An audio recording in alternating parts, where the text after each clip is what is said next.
Assalamualaikum warahmatullahi wabarakatuh. Waalaikumsalam warahmatullahi wabarakatuh. Selamat pagi dan salam sejahtera untuk kita semua. Ya, oke. Pertama-tama puji syukur tak lupa kita panjatkan kehadirat Allah Subhanahu wa taala yang mana pagi hari ini kita masih bisa melaksanakan aktivitas kita sebagaimana mestinya. Salawat serta salam tak pernah curahkan kepada junjungan kita Nabi besar Muhammad sallallahu alaihi wasallam. Alhamdulillah pada pagi hari ini kita bertemu lagi dalam podcast Kemenak Nunukan yang dimana pada acara kita di pagi hari ini wahana religi obrolan pagi inspirasi rohani. Nah di wahana religi ini kita akan mengangkat tema ini Ustadz ya. Tema kita pada pagi hari ini nih tidak kalah hot atau viralnya atau dibilang booming-boomingnya nih, masih hangat ini Ustadz ya. Tentunya yang kita akan ambil ini hijrah. Nah, hijrah dan pembebasan. Nah, kalau saya mengutip sedikit ini Ustadz ya, terkait hijrah dan pembebasan ini memaknai ini bagaimana, apalagi ini sudah masuk tahun baru Islam 1444 Hijriah. Nah, tentunya dari hijrah, sebalik hijrah dan pembebasan ini bagaimana kita yang dahulu, sekarang dan yang akan datang itu berbuat lebih baik lagi tentunya Ustaz ya. Nah, jadi para audiens pendengar kita pada pagi hari ini nih, nah dalam 30 menit ke depan ini Ustaz, saya sengaja mengundang Ustaz ini, tentunya kita akan mengkaji terkait tema kita tadi. Alhamdulillah pada pagi hari ini sudah didatangkan dari jauh-jauh. Nah, tentunya dari Jawa Timur, Lamongan. Alhamdulillah, mungkin sudah audiens ini sudah tidak asing lagi dengan beliau ini, dan beliau juga ini salah satu Ketua Pokjalu Kabupaten Nunukan, tentunya di lingkup Kementerian Agama Kabupaten Nunukan. Mari kita sapa dulu beliau. Apa kabar Ustaz? Alhamdulillah. Alhamdulillah. Sedikit sebelum kita lanjut ke tema kita pada pagi hari ini, saya ingin bisa ada para audiens yang masih meraba-raba ini siapa sih orangnya, dari mana, terus apa sih aktivitasnya sehari-hari. Nah, mohon Ustaz, mohon izin Ustaz ya. Ya, jadi nama saya Zaim Fatoni, saya lahir di Tuban, kemudian dibesarkan banyak menimba ilmu di Lamongan. Tapi keluarga besar saya, kakek nenek saya itu di Lamongan. Oh iya. Nah, kemudian hijrah ke Surabaya, ke Juanda. Asalnya ke Bangil dulu ya, Bangil dulu belajar hadis. Kemudian ke Surabaya, kuliah di IAIN Sunan Ampel, Fakultas Adab. Wah. Sambil membina pondok di Sidoarjo, salah satu pondok kecil Sidoarjo. Setelah itu lalu hijrah kan? Wah, hijrah pas dengan tema kita gini. Hijrahnya dalam rangka menikah. Terus kok bisa sampai di Kabupaten Nunukan ini Ustaz? Lalu saya didaftarkan. Ya. Bukan saya daftar ya. Saya didaftarkan di Kemenak, di Departemen Agama waktu itu. Departemen Agama, Kabupaten Wilayah. Sana ada tes penerimaan PNS. Nah, saya didaftarkan, kemudian saya dimintai semua persyaratannya. Saya nggak ngerti kalau itu didaftarkan. Ya Ustaz. Tiba-tiba, besok ikut ujian. Kok malah lulus ya? Dan nyantol. Ditugaskan di sini. Di Kementerian Agama Kabupaten Nunukan tahun 2001. Wah, 2021. Kesininya 2002. Ustadz, baik, untuk mengefisienkan waktu kita pada pagi hari ini nih ya. Nah, maka dari itu Ustadz, langsung aja kita mendengarkan penyampaian yang akan disampaikan oleh Ustadz Zaim Fatoni ya, terkait hijrah itu. Baiklah pendengar, kita dengarkan bersama sedikit terkait pembebasan hijrah dan pembebasan dari Ustaz. Terima kasih. Silakan Ustaz. Iya, terima kasih. Alhamdulillah. Wassalatu wassalamu ala Rasulillah, amma ba'd. Pemirsa rahimakumullah, peristiwa hijrah itu tidak bisa dilepaskan dari sejarah hijrahnya Nabi dan umat Islam waktu itu dari Makkah ke Yathrib yang kemudian diubah namanya menjadi Madinah. Ternyata hijrah pada zaman Nabi itu tidak sekaligus, itu bertahap-tahap, dan itu perintah Allah.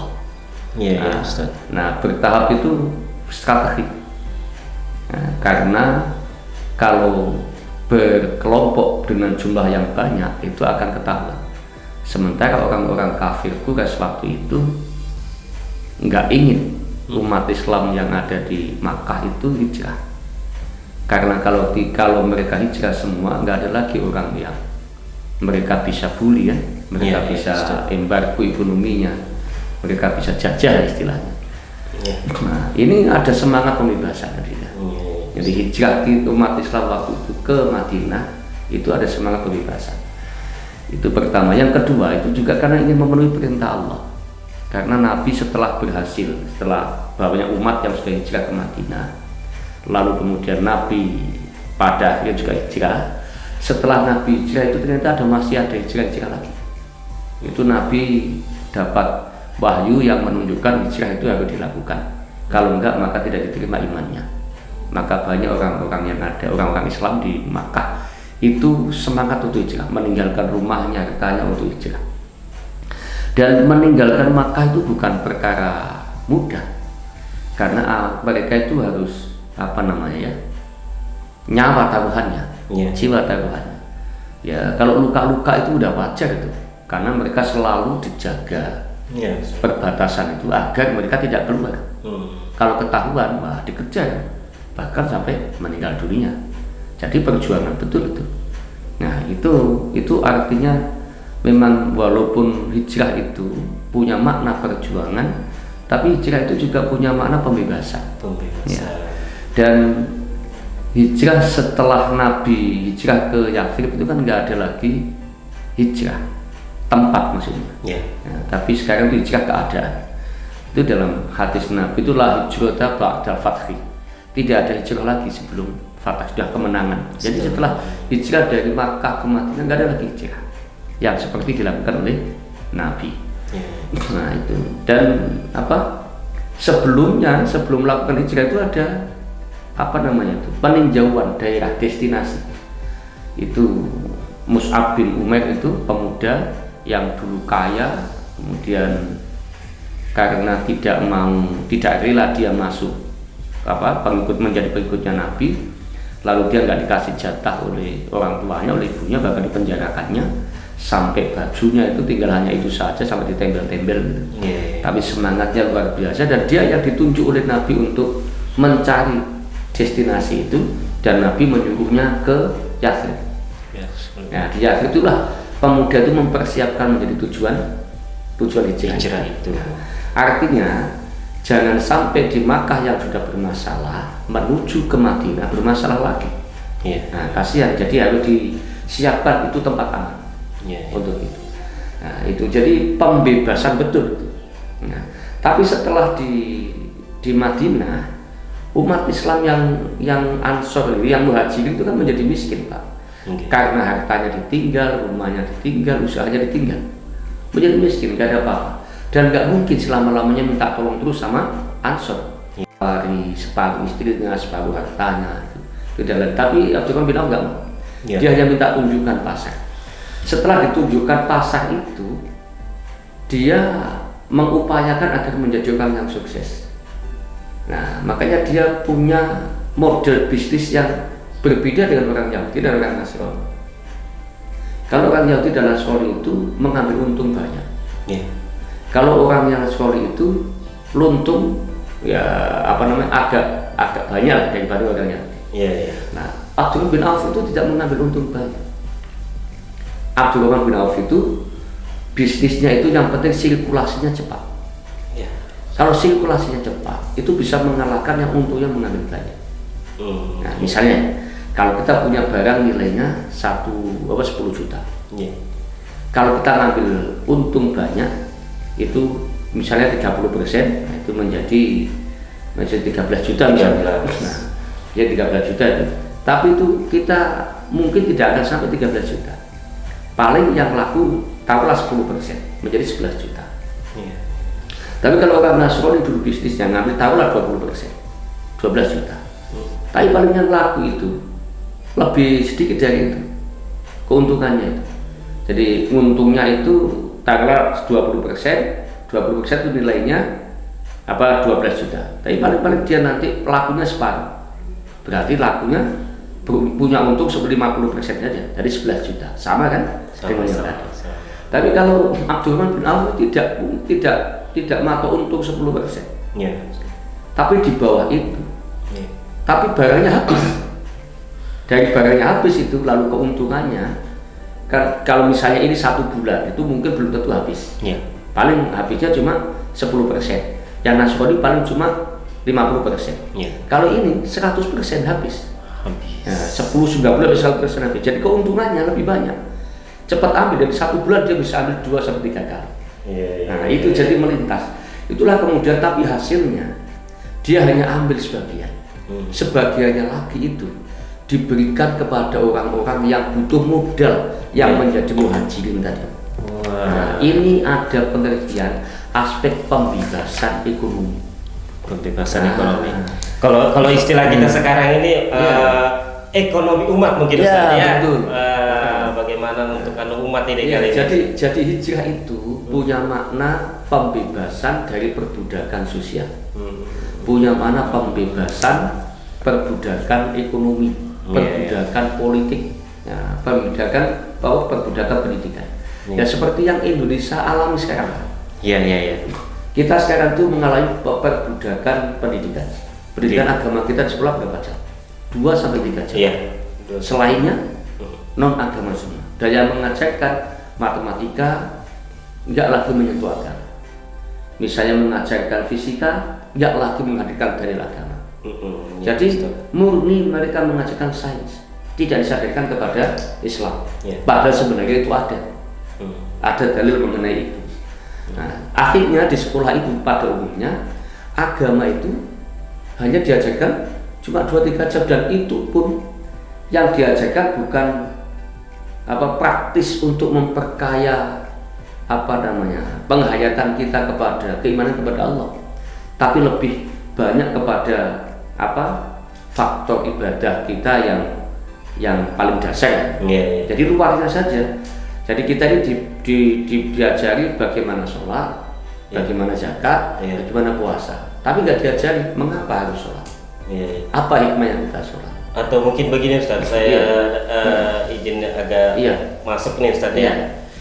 Kan kalau menurut saya Ustaz, mungkin dari pemerintah, itu baik dari kementerian dan pendidikan, pendidikan itu yang maksudnya madrasah dan sekolah umum, ya. Mungkin terkait kayak itu sholat, sholat ya, yang tadi Ustaz bilang dasar-dasarnya, mungkin dilihat dari tingkatannya nih Ustaz. Ya, dan saya akui dari pengalaman saya sendiri nih Ustaz, ya.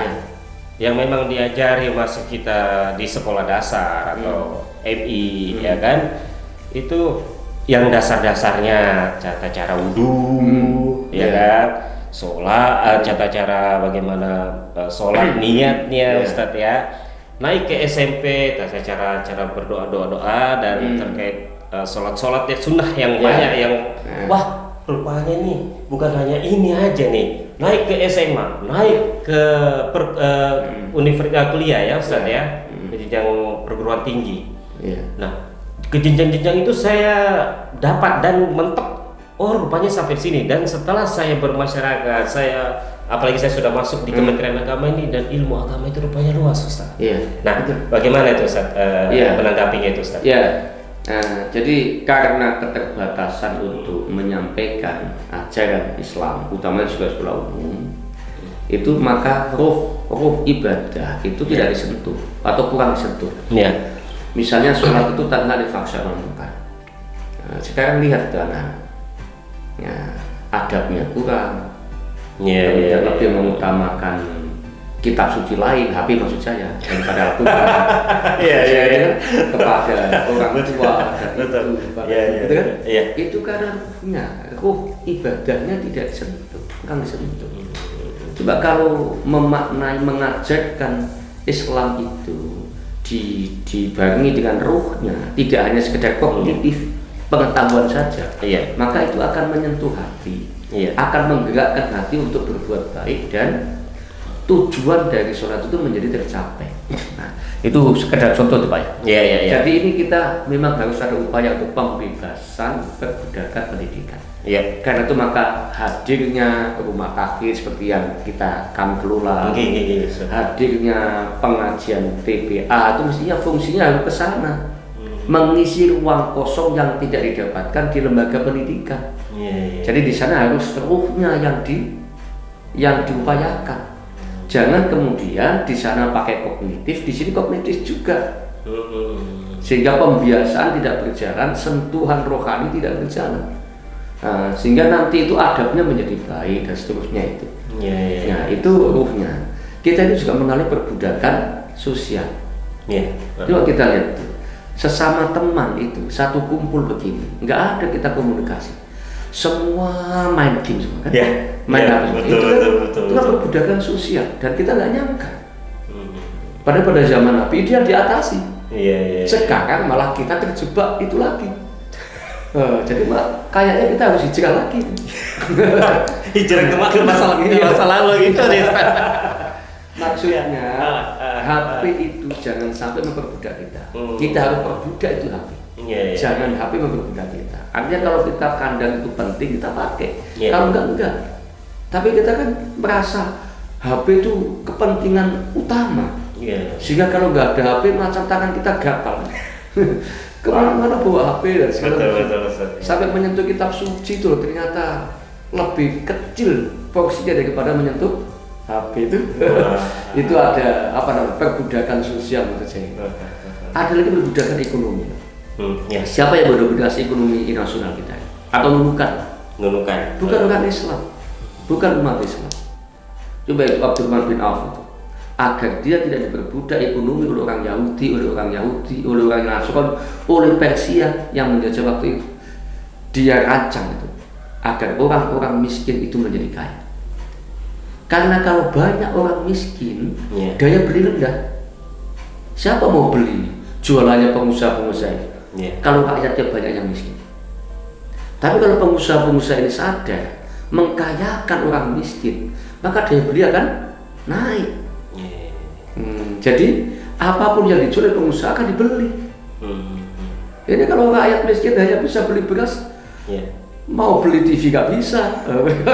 Kan itu. Jadi pengusaha itu jangan egois. Dia harus itu kayak Abdurrahman bin Auf itu. Kenapa bisa laju? Karena banyak umat Islam yang mampu membeli. Kenapa mampu membeli? Karena sudah dikayakan, dikasih modal oleh Abdurrahman bin Auf, lalu dia berusaha jadi kaya. Lalu patungan lagi kasih modal yang lain lagi menjadi kaya. Akhirnya banyak mereka yang dibeli. Mereka malah senang membeli kepada umat Islam. Bahkan orang-orang Yahudi dan Nasrani pada waktu itu beli pada umat Islam karena dia lebih murah dan lebih jujur. Kalau kualitasnya baik, ngaku baik, kalau enggak.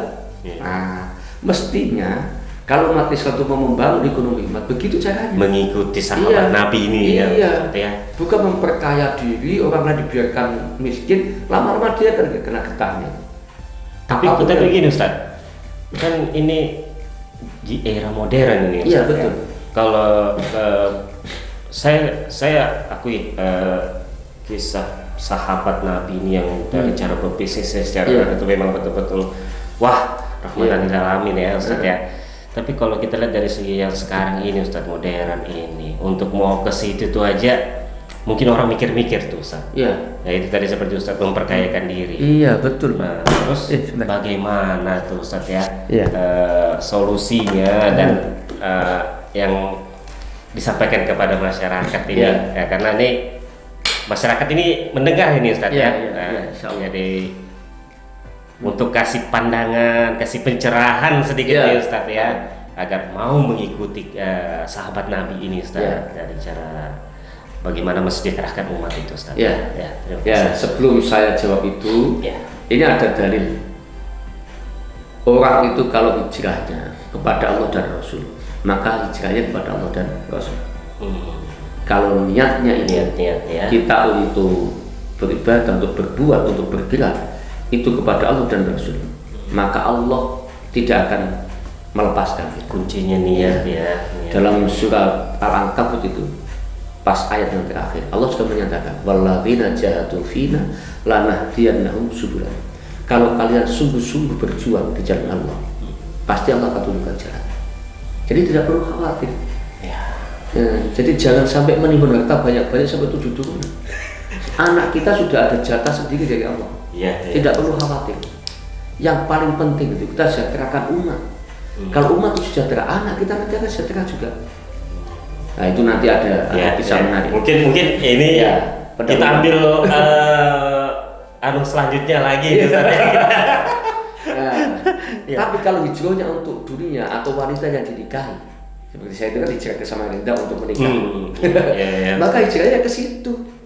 Kalau kita usaha itu untuk memperkaya diri, sudah kaya. Tapi itu nggak ada apa-apa lagi. Apa yang mau kita berjuang itu tidak akan ada habisnya. Tidak akan ada habis. Sampai kita meninggal masih ada perjuangan yang akan dilanjutkan oleh orang. Jangan bilang berjuang itu ada habisnya.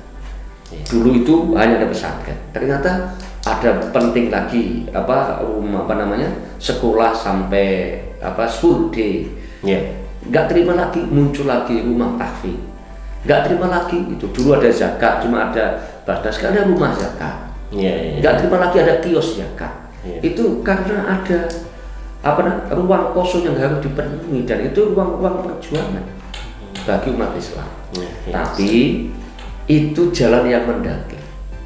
Itu kan di dalam surat Al-Balad kan, dalam surat Al-Fajr. Itu kan bukan Al-Fajr ya. Dalam surat Al-Balad itu Allah bertanya, falak tahamal aqobah, mengapa kamu tidak menempuh jalan yang terjal aqobah, jalan yang mendaki, yang sulit, yang beronak, yang penuh tantangan dan rintangan. Lalu Allah bertanya, wa ma adraka mal aqobah, kamu tahu nggak apa itu al-aqobah? Jalan yang mendaki itu fakku aqobah, membebaskan perbudakan. Nah kita ini sudah berasa diperbudak oleh ekonomi. Nah kalau kita mau berjuang di jalan Allah, fakku aqobah, bebaskan. Itu baru, belum lagi kita bicara perbudakan politik kan. Itu fakku aqobah itu. Kemudian it'amun fi yaumin dzi masghaba, atau memberi makan pada orang miskin yang dalam keadaan yang sangat lapar, yang 1-2 hari nggak makan, dan betul-betul gimana cara memberi makannya?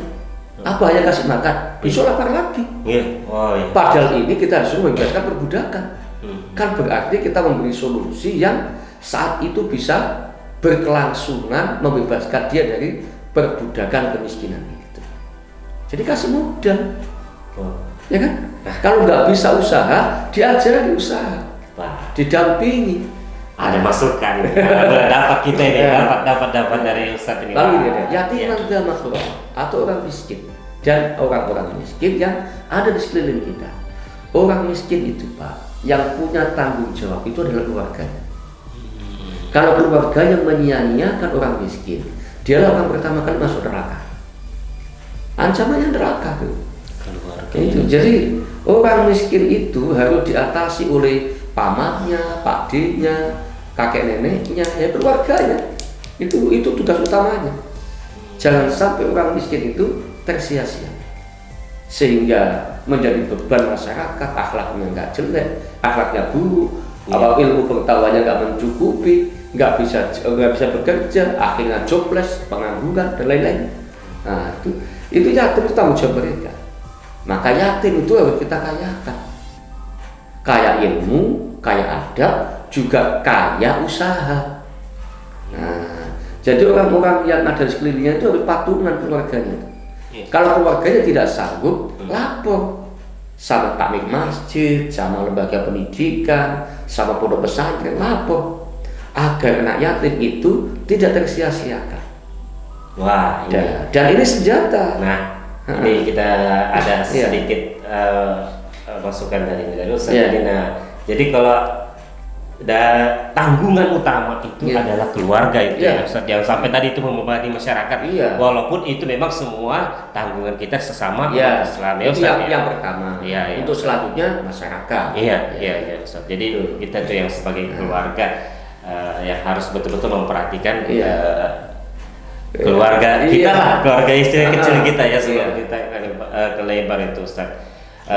Baik Ustaz, kita ini kayaknya sudah mulai panjang. Kalau kita teruskan ini akan habis nih Ustaz ya karena jadi begini Ustaz, saya sedikit mempersempit aja, memperkecil sedikit Ustaz, tapi tidak jauh dari tidak melenceng dari tema kita ini terkait hijrah dan pembebasan tadi Ustaz. Kita ambil ke era kita sekarang ini. Ya tadi saya bilang yang saat kita pertama kali open itu on air itu terkait tahun baru Islam. Bagaimana sih kita nih sebagai ya kita ambil di era kita sekarang. Apa tuh hijrah kita itu harus hijrah apa sih itu Ustaz? Apakah dalam hal segi keimanan apa tuh mungkin bisa lebih adanya nih Ustaz nih. Kalau ulama sekarang itu memaknai hijrah sekarang itu dengan hijrah non fisik. Artinya hijrah dari yang baik menjadi buruk, dari yang bodoh menjadi pintar, dari yang tidak sejahtera menjadi sejahtera. Tapi untuk itu kita harus setback kepada sejarah masa lalu yang terjadi pada bulan Muharram. Bulan Muharram itu kan dimaknai sebagai bulan hijrah. Lalu kita maknai bulan Muharram itu juga bulan pembebasan. Buktinya itu di dalam sejarah itu Nabi Musa itu terlepas dari Laut Merah selamat itu bulan Muharram. Wah, baru tahu saya ini. Kemudian siapa? Ibrahim selamat dari pembakaran itu bulan Muharram. Yusuf keluar dari penjara bulan Muharram. Dan banyak peristiwa lagi itu bulan Muharram. Itu kan berarti ada titik terang kan? Mereka mendapatkan pembebasan pada bulan Muharram. Jadi tepat kalau bulan Muharram itu sebagai momentum pembebasan. Nah, apalagi peristiwa hijrah Nabi itu ternyata juga punya misi pembebasan. Setelah itu kita coba lihat apakah ada upaya pembebasan umat Islam yang dilakukan umat Islam pada waktu itu? Ada. Contohnya Abdullah bin Auf tadi. Ada lagi Abu Bakar. Abu Bakar sampai diabadikan dia. Alladzi yu'ti malahu yatazakka. Abu Bakar itu orang yang memanfaatkan hartanya untuk membelanjakan hartanya agar mendapatkan posisi terhormat di hadapan Allah, untuk mensucikan dirinya, mensucikan hartanya dengan banyak membebaskan budak. Dalam satu peristiwa itu Abu Bakar membebaskan budak sampai 7. Ada lagi nih Ustaz yang saya dengar nih, yang sahabat Nabi itu sumur itu Ustaz. Siapa itu? Sumur itu dibebaskan oleh siapa ya? Kalau lupa saya, Abdurrahman bin Auf kan? Utsman bin Affan. Sahabat Nabi. Itu sampai itu gini. Ada dalam surat Al-Fajr itu Allah menyebutkan ini, ya ayyatuhan nafsul mutmainnah. Wahai jiwa yang tenang. Itu oleh satu riwayat itu yang dimaksud adalah Hamzah bin Abdul Muthalib ketika dia gugur di medan perang Uhud karena membela umat Islam sampai dia gugur. Tapi riwayat Ibnu Abbas itu berkaitan dengan Utsman. Utsman itu membebaskan salah satu sumur yang miliknya orang Yahudi yang nggak boleh dinikmati oleh orang lain. Sampai Utsman membebaskan itu. Sumur itu namanya Rauma. Nah, Rauma dibebaskan. Tentu tawar menawaknya tinggi. Sampai menguras hartanya Utsman. Setelah bebas lalu dikasih oleh kemaslahatan. Coba itu kan pembebasan ekonomi juga untuk kemaslahatan. Nah, rumah kita sekarang apa? Berupa apa rumah kita? Rumah kita sekarang berupa modal. Modal kita sedang dikuasai oleh orang lain. Maka kalau kita punya modal, sebagian modal, maka modal itulah yang jadi rumah yang harus maslahat kepada umat. Nah, itu penting. Kalau di pendekatan pendidikan ya bukan modal, ilmu atau adab atau apa. Nah, itu unik dan itu peristiwa pembebasan pada zaman Nabi. Nah, artinya kontekstual kalau memaknai Muharram itu dalam momentum pembebasan. Karena itu kita bersama-sama untuk membebaskan umat itu dari perbudakan. Seperti yang dilakukan oleh Nabi, membebaskan umat dari perbudakan berikut para sahabatnya. Apa yang dilakukan oleh sahabat itu nggak mungkin tidak terinspirasi dari Nabi.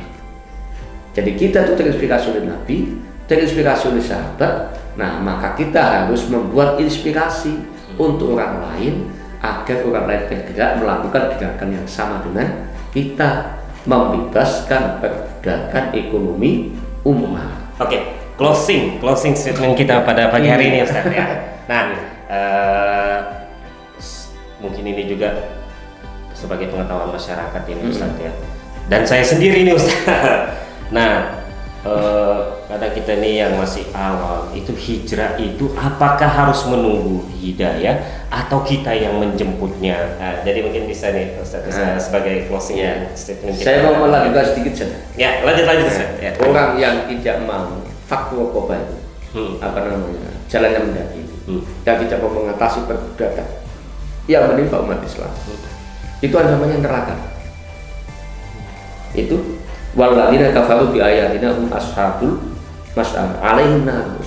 Orang yang mengabaikan itu masuk neraka. Narun muksud yang menyala-nyala, yang naik ke atas. Nah, itu. Jadi harus dilakukan. Kemudian yang kaitannya dengan apa yang kita tanyakan, hidayah itu Pak sudah tersebar di mana-mana. Ada hidayah yang belum diturunkan oleh Allah, tapi ada hidayah itu banyak di sekitar kita. Cuma kita tuh mampu menangkap hidayah itu atau tidak. Misalnya kita dari Pasar Baru melewat Masjid Mujahidin. Di masjid itu ada orang pengajian. Kita tahu tuh. Dalam hati kita, oh pengajian itu bagus. Loh, kenapa gak gitu? Berarti dia tidak bisa menangkap hidayah. Misalnya mengapa ada HP terdengar Al-Quran. Nah, kita ini bagus didengar. Kok kemudian kita lewati? Itu berarti kita nggak mau menangkap hidayah. Nah, atau kita di tengah jalan. Ada ibu-ibu yang perlu menyeberang. Kita kalau menyeberangkan kita dapat pahala itu, tapi malah kita lewat saja. Kita nggak bisa menangkap hidayah. Jadi hidayah itu di mana-mana Pak. Cuma kita itu mampu nggak menangkap itu. Nah, jadi orang-orang yang masuk Islam kayak Felix Yao, itu mereka yang mampu menangkap hidayah. Sampai Allah penting memberikan hidayah baru, mereka mempermudah pengetahuannya terhadap Islam. Ya, kita bisa saja ini merasa sulit memahami Islam karena kita banyak mengabaikan hidayah. Padahal Allah itu banyak menebar hidayah. Nah, konteksnya dengan hijriah, maka hijriah ini termasuk hidayah. Jadi harus kita tangkap, peluangnya harus kita tangkap agar Allah memberikan hidayah baru berupa kemampuan kepada kita, berupa taufik untuk bergerak melaksanakan hidayah itu terwujud bermanfaat bagi umat. Ya, begitu Pak. Alhamdulillah. Banyak sekali. Saya sempat sampai merinding nih Ustaz. Cuma saya pakai lengan panjang jadi tidak kelihatan ini Ustaz. Wah, hidayah itu rupanya bisa kita tanggapi itu ya. Maksudnya bagaimana kita mencermati itu hidayah itu bukan hanya sebatas saya dibilang kalau bahasa orang bilang langsung dapat hidayah. Ya berarti belum dia dapat hidayah, dia nggak bisa nangkap hidayah. Coba kalau ada orang agama lain ya. Misalnya, kalau menurut pandangan Islam, dia sudah dengar azan, sudah dengar tilawah, tapi nggak bergemi. Itu kalau menurut saya, dia nggak bisa nangkap hidayah, belum bisa menangkap hidayah. Kalau itu juga dilakukan oleh umat Islam, kan sama. Nah, dia dapat hidayah sebagian, tapi ada hidayah di depannya tidak dia tangkap. Nah, maka dia kemungkinan juga dapat taufik. Hidayah Allah yang memberikan kemampuan bergerak, menggerakkan atau mengimplementasikan hidayah. Oke Ustaz. Harapan ini dari tema kita nih Ustaz untuk diri kita pribadi dan kepada masyarakat ini dari tema kita ini harapannya. Pemirsa, kita ini sebenarnya sudah ditawari oleh Islam banyak lembaga. Dan kita itu yang belum bisa mengoptimalkan lembaga itu menjadi kekuatan umat. Utamanya untuk melepaskan perbudakan dari ekonomi. Kita punya namanya sodako. Sodako itu ada yang hukumnya sodako itu kan ada dua macam, ada yang tidak berupa harta, ada yang berupa harta. Yang berupa harta itu ada hukumnya wajib, ada hukumnya sunnah. Yang hukumnya wajib itu zakat fitrah, zakat mal. Nah, zakat mal yang wajib itu sudahkah optimal untuk menjawab perbudakan ekonomi? Nah itu kan ada 8 asnaf itu tanggungan kita. Jadi ini tidak boleh sembarangan itu. Itu harus dalam kerangka untuk, karena problemnya itu perbudakan ekonomi harus ke situ. Nah, kemudian yang kedua, kita punya yang hukumnya sunnah, sodako yang hukumnya sunnah, seperti infak. Infak sekarang sudah diberdayakan. Infak itu mampu menjawab perbudakan ekonomi. Kami itu mendirikan gerakan infak fisabilillah. 1 bulan itu rata-rata sekarang itu 20 juta. Kami bisa memberangkatkan 20 orang. 2 orang sudah kuliah di Mesir dan Kairo, di Mesir dan Maroko. Nah, lalu ada beberapa mahasiswa yang di Makassar, di pesantren itu sudah kemarin kita berangkatkan berapa jumlahnya 23. Itu hanya 20 juta. Kalau kita berdayakan itu bagus. Karena ilmunya kita dapat juga, pahalanya nih enggak putus ini Ustaz. Pahalanya luar biasa. Enggak putus Ustaz. Makanya kami sarankan, karena kita itu dilulukan, maka kita bereskan dulu lulukan. Berinfaklah yang sebanyak-banyaknya infak itu untuk kepentingan umat Islam dilulukan. Jangan sampai di luar. Lalu lulukan tidak terlalu diperhatikan. Nah, gereja ini khusus untuk lulukan, bukan promosi tadi. Walaupun ada sedikit. Banyak tempat di sini ya Ustaz ya. Itu infak. Jadi infak itu perlu diberdayakan. Tidak harus menjawab selalu infak itu dikasih kepada orang untuk saat sekarang. Bisa memang untuk saat sekarang, tapi infak itu juga untuk masa yang lebih jauh. Kami juga ada bantuan modal, tapi paling maksimal 5 juta. Dan itu. Kemudian itu yang kedua, yang hukumnya sunnah itu hadiah. Hadiah itu kan mestinya hadiah di mana, di resepsi pernikahan dan segala macam. Hadiah gitu kan bisa diberdayakan. Itu bisa diberdayakan menjadi kekuatan umat. Jadi orang menjadi tertarik. Ada lagi wakaf. Yang sekarang digalakkan oleh Kementerian Agama. Wakaf ini penting. Kalau zakat itu hartanya bisa habis. Kalau zakat fitrah itu hartanya bisa habis. Kalau infak, kalau dikasih habis. Tapi pahala tetap ada Ustaz ya. Habis. Maksud saya hartanya. Hartanya. Tapi kalau wakaf itu hartanya nggak boleh habis. Nggak akan habis. Kalau kita wakaf 10 hektar sampai nanti 10 hektar.